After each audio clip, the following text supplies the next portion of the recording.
Cinésique Radio, interview BO par Benoît Bazerico. Bienvenue à l'écoute des podcasts de Cinésique Radio, à l'écoute sur cinésique.fr et toutes les plateformes de podcasts. N'hésitez pas à laisser vos notes et commentaires et à nous écrire via Cinésique sur Facebook ou Twitter.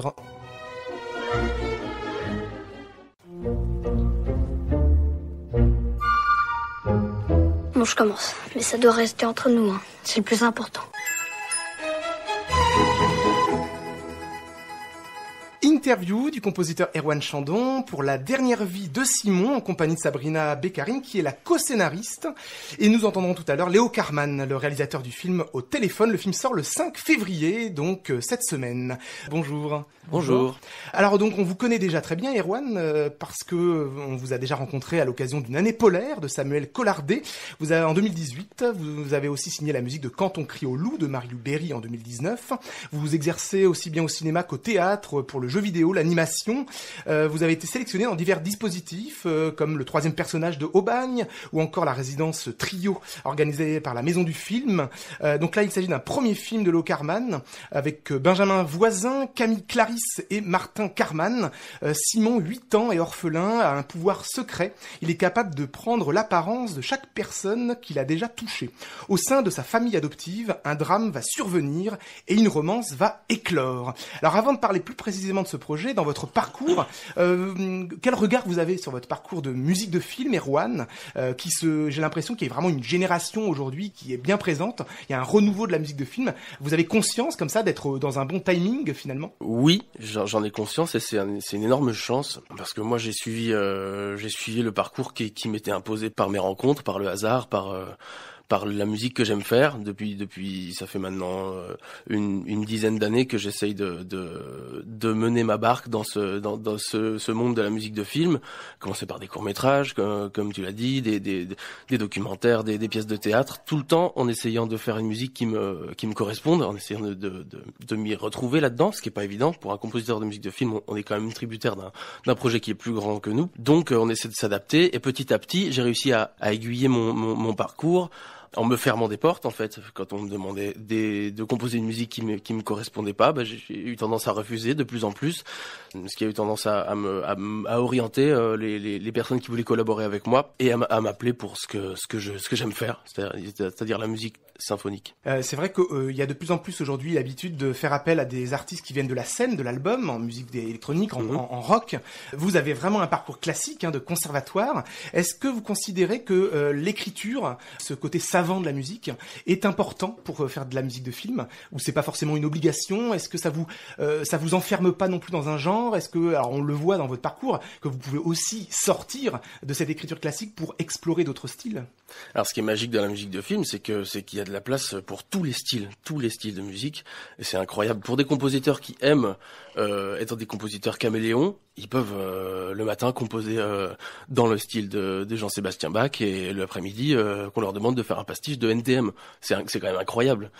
J'ai un regard vraiment admiratif par rapport à la diversité de toutes les musiques dont il y a besoin dans le cinéma, et au-delà du cinéma, je trouve ça très sain en fait que chacun puisse s'exprimer avec son bagage, avec ses armes, moi en fait je viens pas d'un parcours classique. J'ai commencé à 20 ans, je savais pas lire la musique. Là j'en ai 34. À un moment je me suis dit OK, c'est la musique symphonique qui m'attire beaucoup, il va falloir apprendre à la faire parce que à la base je suis batteur métal. Ah oui, donc vous avez... J'ai toujours été attiré par la musique de film et la musique symphonique. J'ai découvert ça tout petit. Je me rappelle, j'avais un vinyle, les plus grandes musiques de western, donc Morricone bien sûr, et Dimitri Tiomkin et plein d'autres compositeurs. Je pense que c'est ça qui m'a attiré. Après, plus tard, mes premiers émois de musique symphonique dans un film, ça a été Titanic. Enfin, c'est revenu tard après, mais entre-temps, j'étais batteur. J'ai fait beaucoup de batterie, guitare, basse, plein d'instruments de musique dite actuelle. Et pendant un moment, je pensais que ça allait être ma carrière, batteur dans des groupes rock, métal. À l'âge de 20 ans, je me suis réorienté. Je me suis dit non, c'est vraiment la musique de film symphonique que j'ai envie de faire. Mais c'est une richesse incroyable et pour tout le cinéma de pouvoir faire appel à n'importe quel compositeur de musique ancienne, de musique rock, classique. Tout ça, c'est une richesse incroyable. Ouais. Et en tout cas, votre connaissance de l'écriture littérature classique vous a évidemment bien servi pour ce projet-là, La dernière vie de Simon, comme on va l'entendre.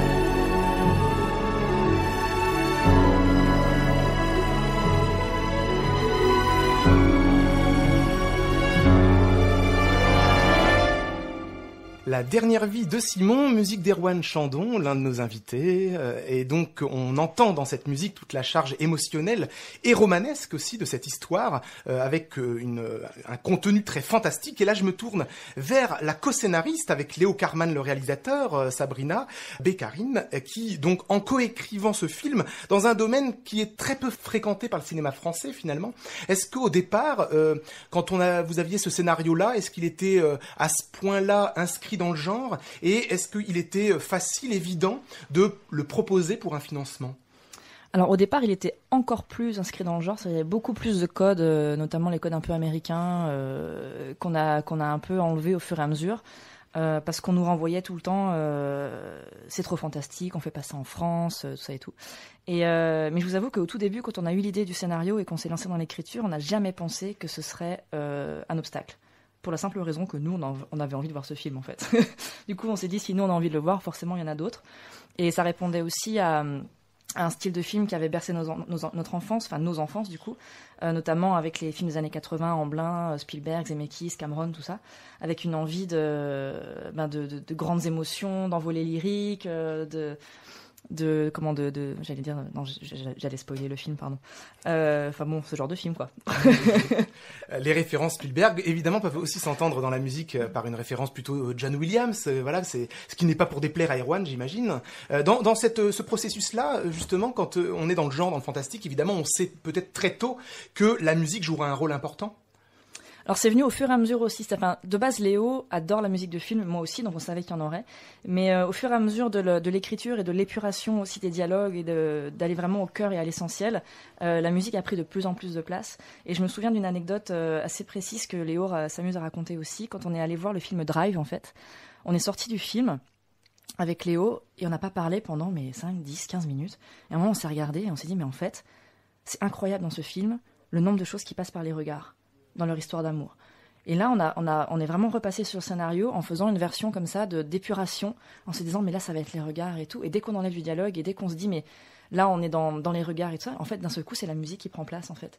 Et du coup, je pense que ces étapes-là ont donné encore plus de place à la musique, parce que, évidemment, quand c'est trop bavard, on va dire, avec les acteurs, il n'y a pas la place, et là c'est devenu bavard avec la musique. Et donc des dialogues ont été gommés a posteriori, ou alors dès l'écriture du scénario, vous avez anticipé en disant, là on enlève le dialogue, la musique prendra en charge cette scène. Oui, dès le scénario, ouais. D'accord. Et alors, pour un film comme ça aussi, ce qui est assez étonnant, c'est que donc ce sont des films avec des adolescents, puis ensuite des jeunes adultes, où il y a la tendance aujourd'hui, quand on a ce type de personnage, d'avoir beaucoup de musique synchronisée de leur goût, d'avoir du rock, de l'électro, qui est leur quotidien finalement. Et donc dans ce film-là, il y a très très peu finalement de musique synchronisée, c'est vraiment la musique originale qui prend en charge leur quotidien. Est-ce que ça, dès le scénario, vous n'avez pas inscrit comme il est d'usage, là, ils écoutent tel morceau, par exemple ? Non, à tous les niveaux d'ailleurs. Même, il y a très peu de repères temporels et de références dans le film. Ça aurait pu être des posters de films aussi qui ancrent dans une temporalité et tout. Et ça, c'était notre intention de se dire, mais ce film peut se passer n'importe quand. Et ça va avec la musique, quoi. On avait envie de se dire, ça aurait pu être il y a 10 ans, mais on pourra le regarder dans 20 ans, sans être écrasé par toutes les références musicales ou autres qu'il y a dans le film, quoi. Et du coup, la musique, comme le reste, sont juste au service du film et des émotions. et pas dans l'idée de l'ancrer quelque part dans le temps. Parce que c'est vrai que vous parliez de Drive, où très souvent on a tendance à oublier la musique originale de Cliff Martinez pour ne garder que Kavinsky, en fait, qui est un emprunt. Et donc dans ce film-là, le fait qu'il n'y ait pas beaucoup de musique préexistante, finalement, c'est vrai qu'ils peuvent donner un repère. Cette musique originale d'Erwan crée quelque chose de beaucoup plus universel, finalement. Quel a été le point de vue adopté par la musique? Là, je me retourne peut-être vers Erwan. Le point de vue de la musique, j'ai l'impression que c'est la musique de l'intériorité des personnages, c'est leur nostalgie, parce qu'on est dans différentes temporalités. Des jeunes adultes qui se souviennent de leur enfance. Est-ce que la musique devait prendre en charge ce côté nostalgie enfantine? Oui, en tout cas en ce qui concerne le thème de Simon, puisque en fait la BO est basée sur 4 thèmes, davantage des thèmes sur des faits que sur des personnages ou que sur des lieux. Celui qu'on appelle le thème de Simon, c'est en fait le thème de son pouvoir. Ensuite, le thème qui pourrait être le thème de Madeleine, c'est plus le thème de l'amour. Celui qui pourrait être plus le thème de la famille, c'est le thème de la maison, la notion de famille rassurante. La nostalgie enfantine, on la retrouve surtout au début du film, puisque Simon est enfant et on voit le monde à travers ses yeux. Il y a beaucoup d'envolées, beaucoup de choses qui se passent dans l'orchestre, et c'est une musique très claire, très, très lumineuse. Une musique qui s'assombrit à mesure que le scénario avance et qu'on découvre que tout ne va pas se passer comme Simon l'espérait au début. Donc on suit vraiment l'intériorité des personnages. Ouais, la musique s'assombrit au fil de la narration.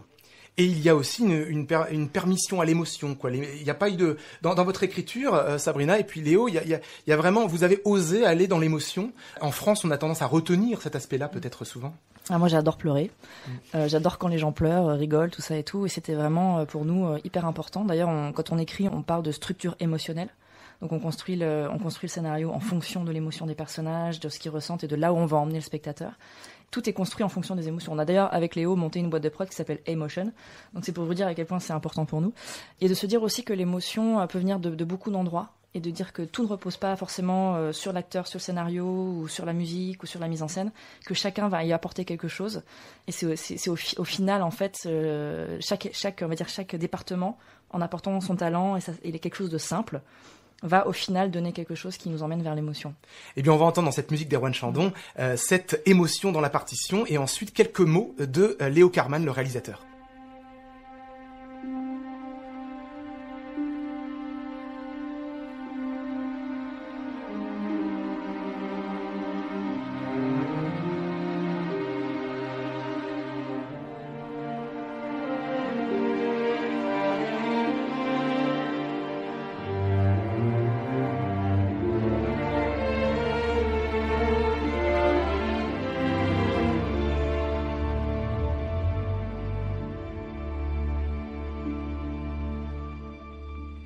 Je suis avec Léo Carman, réalisateur de La dernière vie de Simon. Bonjour Léo. Bonjour, bonjour. C'est votre premier film. Est-ce que c'est la première fois que vous vous confrontez à la musique dans un film ou vous l'aviez déjà fait dans un court-métrage? Je l'avais déjà fait dans un court-métrage. Je trouve que c'est vraiment extrêmement important la musique dans un film. Moi, j'adore écouter de la musique de film. J'en écoute même tout le temps dans la rue.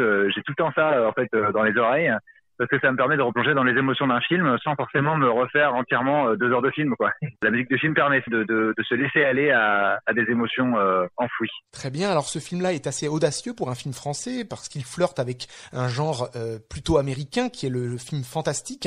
Il y a d'ailleurs Steven Spielberg remercié au générique. Est-ce que musicalement il était question pour Erwan comme référence de faire un peu du John Williams? Ah bah évidemment. De toute façon, avec Erwan, on s'est rencontrés sur la passion de John Williams, c'est-à-dire de Williams ou de Silvestri, des compositeurs qui ont accompagné le cinéma des années 80-90 américains, le cinéma de Spielberg, de Zemeckis, de Cameron, tu vois, le cinéma qui fait rêver, quoi, le cinéma où on vit plein d'émotions pendant 2 heures, et puis en plus de ça, quand on sort de la salle, on réalise que ça nous raconte quelque chose de notre vie. Et oui, bien sûr, John Williams a été une référence, mais parce que c'est un des maîtres aujourd'hui de l'orchestre, et on a cette passion avec Erwan de l'orchestre et de cette musique jouée par des vrais instrumentistes. Je trouve qu'il y a vraiment quelque chose de vivant dans l'orchestre et qui, je trouve, ajoute quelque chose à l'émotion d'un film. Pour ce premier film qu'il était compliqué de financer, est-ce que justement l'orchestre était un problème à un moment donné du budget ou c'était quand même facile à débloquer? Ça a été compliqué parce que c'est un film effectivement avec peu de budget et une musique orchestrale avec suffisamment de musiciens pour faire sonner comme on a envie de faire sonner, ça coûte de l'argent. Donc toute la négociation a été de trouver comment pouvoir avoir suffisamment de musiciens avec une orchestration suffisamment solide, et je tiens à remercier, je pense qu'Erwan le fera aussi, mais toute l'équipe d'orchestration qui a assisté à Erwan pour la mise en forme orchestrale de sa musique et pour qu'elle sonne du mieux possible avec le nombre de musiciens qu'on a réussi à avoir, quoi.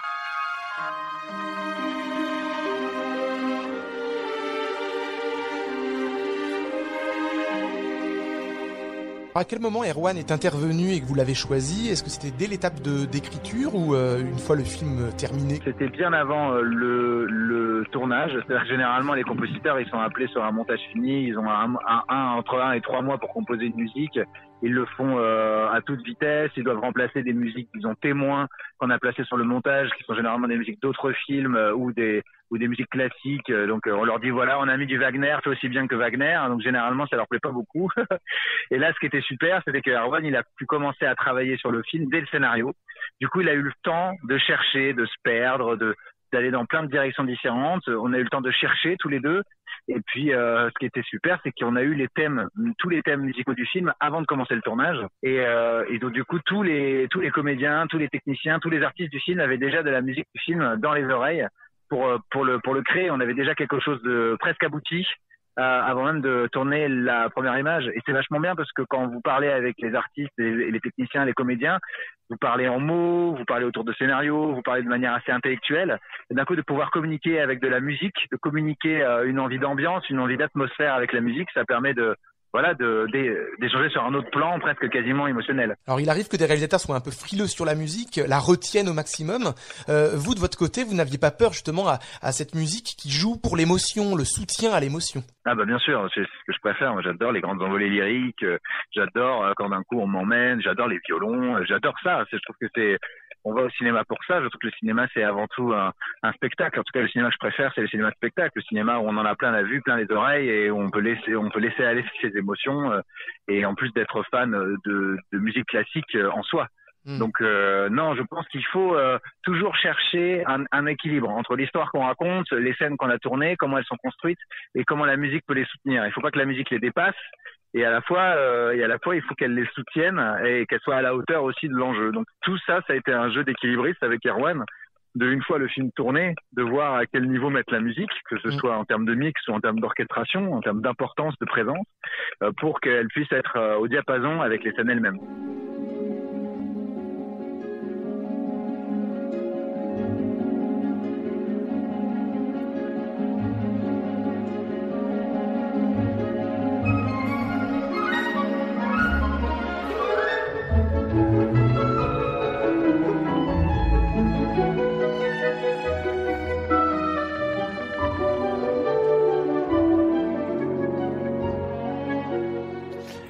Et on entend dans cette musique d'Erwan Chandon le côté merveilleux, le côté fantastique et l'orchestre évidemment. Alors j'aimerais revenir avec Erwan sur deux choses qu'a évoqué Léo Carman, le réalisateur. Tout d'abord, le fait d'intervenir très tôt. En général, c'est vrai, comme il le dit, le compositeur intervient sur le montage. Quel a été votre premier contact avec le film? Est-ce que c'est la lecture du scénario, la discussion avec le réalisateur et la scénariste? En fait, c'est les discussions avec Léo et Sabrina, avec qui j'étais ami avant de collaborer sur ce film. J'en ai entendu parler pendant peut-être 1 an avant de lire le scénario. L'histoire me faisait rêver, voilà, mais je n'osais pas trop me proposer. Ça s'est fait assez naturellement en fait, puisque un jour, Léo m'a dit, écoute, en écoutant ce que tu fais comme musique, je me dis que ça serait peut-être génial que tu fasses un essai sur le scénario. Est-ce que tu veux pas lire le scénario? Bien sûr, j'ai lu le scénario. J'ai terminé en larmes. Je lui ai dit ok, je fais des essais. J'ai fait plusieurs maquettes. Et là, on est parti dans un ping-pong de maquettes qui n'a pas cessé jusqu'au tournage, même jusqu'à l'enregistrement, parce que ça a duré à peu près 3 ans et demi, 4 ans. Je suis arrivé sur le projet en 2016. J'ai lu le scénario en 2016 et là j'ai commencé à faire des maquettes dans tous les sens. Tout avec l'esthétique pour laquelle ils avaient fait appel à moi, c'est-à-dire symphonique, avec un langage assez riche et je pouvais me l'autoriser puisqu'il n'y avait pas encore d'images derrière lesquelles je devais me cacher.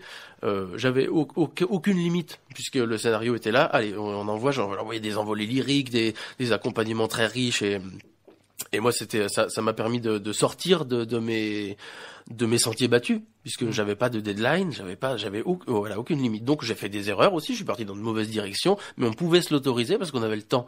Et alors on est parti sur des délires autour du piano, parce que Léo est pianiste aussi. Du coup, il pianotait un bout de thème, je pianotais l'accompagnement. On a pris le temps vraiment de chercher, et de se tromper, et de fouiller. Souvent, je lui envoyais des maquettes. Il me disait, ok, j'aime bien la mélodie. Est-ce qu'harmoniquement, tu peux pas être un peu plus ambigu? Est-ce qu'on peut pas aller chercher plus loin des choses bizarres? Alors moi, je lui parlais de polytonalité, de choses qui me font rêver depuis que j'analyse dans les musiques symphoniques depuis longtemps, mais qu'on peut très rarement s'autoriser en musique de film. Et là, je suis allé chercher harmoniquement beaucoup plus loin que ce que j'ai l'habitude de faire, et avec grand plaisir. Donc, on a pris le temps, voilà, d'aller chercher plus loin, de se tromper et de Voilà. Ce qui est gratifiant aussi, c'est que sa musique soit diffusée comme Morricone avec Sergio Leone, soit diffusée sur le tournage, sur le plateau, et les comédiens l'entendaient, donc ça conditionnait aussi un peu leur jeu. Et donc vous étiez vous-même aussi présent sur le plateau pour entendre la musique jouer? Oui, on est allé sur le tournage avec Mylène Ballion qui a chanté dans le film. Pour s'imprégner de l'atmosphère du tournage. C'est une équipe, on a découvert que c'était une équipe très soudée, tout le monde est ami, c'est incroyable, on peut le voir dans toutes les avant-premières, il y a toujours du monde sur scène, c'est vraiment une équipe de copains qui s'est retrouvée autour de cette esthétique. Donc oui, on était sur le tournage et on s'est imprégné de cette atmosphère vraiment bon enfant mais professionnelle malgré tout. Et par rapport à l'orchestre, il y a les maquettes au départ, et donc évidemment ces maquettes avec des faux sons de violon ont été ensuite enregistrés avec des vrais sons. Comment s'est fait la transition? Alors vous savez vous-même orchestrer. Très souvent des compositeurs font appel à des orchestrateurs parce qu'ils ne connaissent pas cette science de l'écriture. Vous avez cette science, mais vous êtes malgré tout entouré. Oui, parce que c'était la première fois que j'avais à produire autant de minutes de musique. Il y a 1h05 de musique dans le film. Donc je voulais surtout pas j'en ai entendu beaucoup sur les difficultés de la production d'une musique. Là j'étais seul, il y avait pas de producteur exécutif sur le film, j'étais vraiment seul à la barque et je me suis dit OK, je vais pas essayer de faire tout seul, même si j'avais relativement beaucoup de temps pour le faire. Je vais pas me lancer tout seul dans la phase de copie, la phase d'orchestration, c'est-à-dire produire le matériel pour l'orchestre. J'avais envie de m'entourer de personnes qui l'avaient déjà fait avant. Donc là j'ai fait appel à Jean Stéphane, qui est un orchestrateur qui travaille beaucoup en France, mais aussi aux États-Unis et en Angleterre. Donc, il a l'habitude de cette musique, qui est un fan ultime de John Williams, mais pas que, et qui a cette science de savoir écrire la musique pour que ce soit le plus logique possible. Alors moi, j'avais déjà fait l'orchestration par instrument virtuel, donc tout était écrit à l'avance jusqu'à la dernière note de Glockenspiel, mais lui l'a écrit de façon à ce que en studio ce soit le plus efficace possible. Et là, c'est tout un art qu'il a réussi à faire avec brio. Et il y a aussi, on va l'entendre, l'écriture de thèmes. On va entendre 2 extraits où le même thème revient.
Musique de la dernière vie de Simon, musique d'Erwan Chandon, où on entend donc le thème, où on l'avait entendu en piano, en cordes et avec un célestat à l'instant.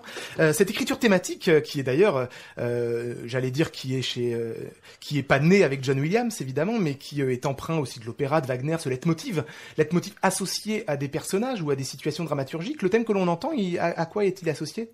Il est associé au thème de l'amour impossible. C'est pour ça qu'il est empreint de romantisme et de nostalgie en même temps.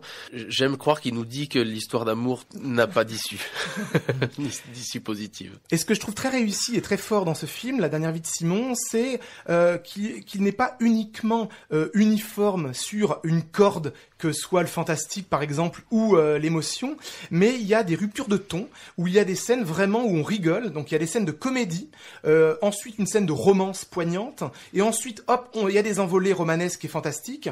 Je me tourne vers Sabrina. À l'écriture du scénario, est-ce que ces mélanges des genres étaient déjà inscrits ou ça s'est trouvé plus tard ? C'était tout à fait inscrit. Quand on travaille avec Léo, donc comme je disais, on travaille sur la structure émotionnelle et tout ce qui compte, c'est que l'évolution des personnages soit cohérente.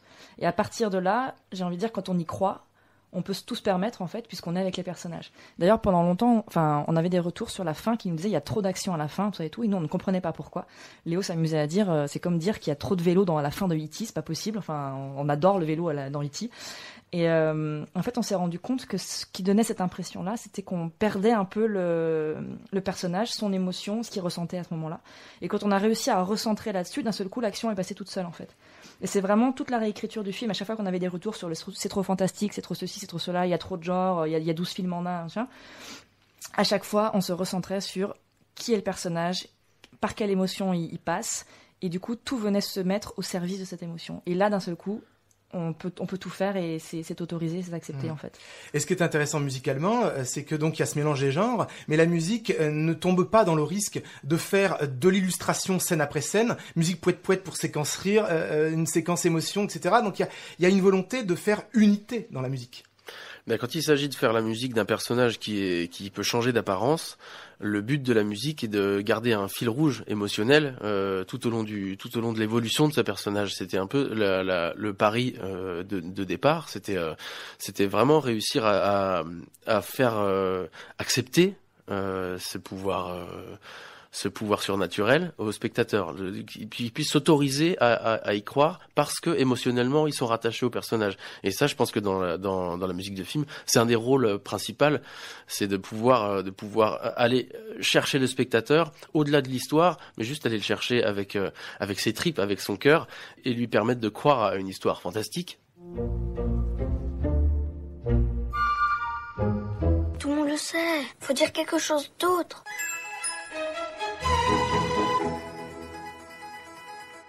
Interview avec le compositeur Erwan Chandon et sa scénariste Sabrina B. Karine pour La dernière vie de Simon de Léo Carman. Alors je propose de terminer, Erwan, avec cette chanson de fin, avec cette voix de Mylène Ballion. Mylène Ballion qui vous accompagne régulièrement dans l'année polaire aussi, elle avait signé je crois une chanson.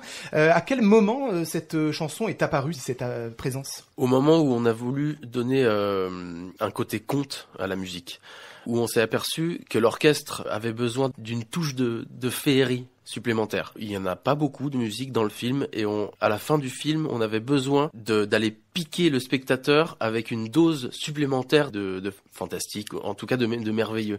Je peux pas raconter la fin du film, mais en tout cas, on avait besoin de revenir à la magie de l'enfance, tout à la fin. Et la voix murmurée de Mylène Ballion, parce qu'il ne s'agit pas d'une chanson, mais d'une voix murmurée, de mélisme à la voix, comme on pourrait l'utiliser comme un instrument, vient transpercer le cœur du spectateur à la fin du film. Et c'était juste le timbre dont on avait besoin à ce moment-là. Très bien, et bien merci Erwan, Sabrina. Je rappelle La dernière vie de Simon de Léo Carman, sortie le 5 février. Et nous nous quittons avec cette chanson, cette musique qui reprend le thème du film avec cette voix de Mylène Ballion, musique d'Erwan Chandon.